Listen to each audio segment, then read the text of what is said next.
In the years following 2014, the national economy resumed its slow growth, with periodic minor recessions. Federal finances gradually improved, as did the finances of most state and local governments.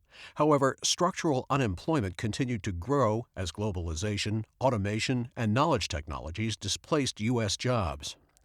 Facing these changes, Americans were increasingly willing to pay taxes to support government functions that effectively improved the nation's well-being. Voters rewarded candidates that brought pragmatism and a can-do attitude.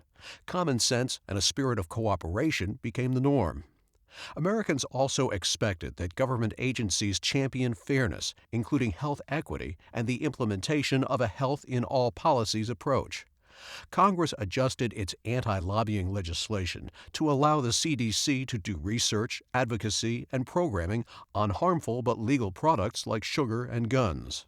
Public health agencies, or PHAs, promoted online games like the Privileged Game, which allowed players to role-play different levels of socioeconomic status in virtual communities so that they had a greater awareness of their own degree of privilege and hardship.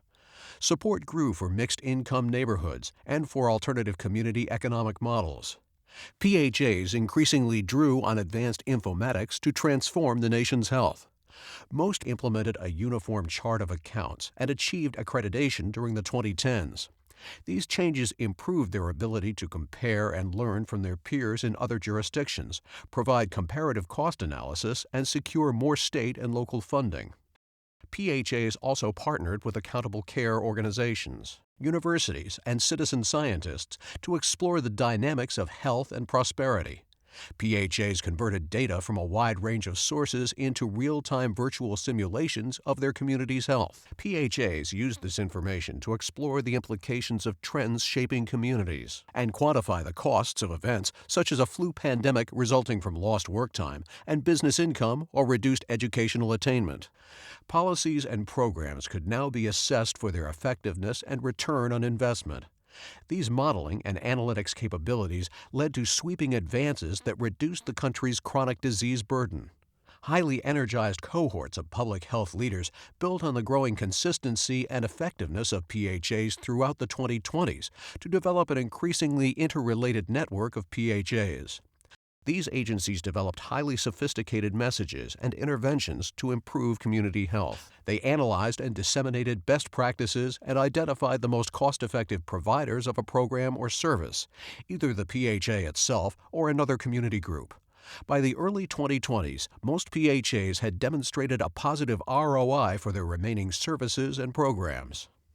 In spite of these advances, healthcare costs remained far too high. In 2022, this prompted Congress to institute a 2% tax on medical services, with the tax revenues distributed to communities to pay for prevention activities. PHAs often facilitated the shared goal setting that determined how this money was spent. Despite significant opposition to the tax, by 2030, the policy had begun to show health improvements and reduce demand for health care. In effect, PHAs had transformed into health development agencies in the years since 2014. They raised additional resources for public health activities from the business community, foundations, and their local healthcare providers.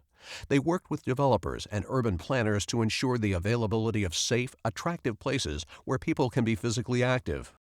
They fostered mixed-income neighborhoods, entrepreneurship, and job matching and training programs, as well as self-production and community co-production of food, housing, and services. PHAs also worked with app and game developers and healthcare providers to ensure that new technological developments were affordable and culturally appropriate for vulnerable populations. While some disparities persisted, there is greater equity in 2030 than in previous decades. Almost all communities have improved opportunities for good health and health equity by advancing quality improvements in housing, economic opportunity, education, and other social determinants of health.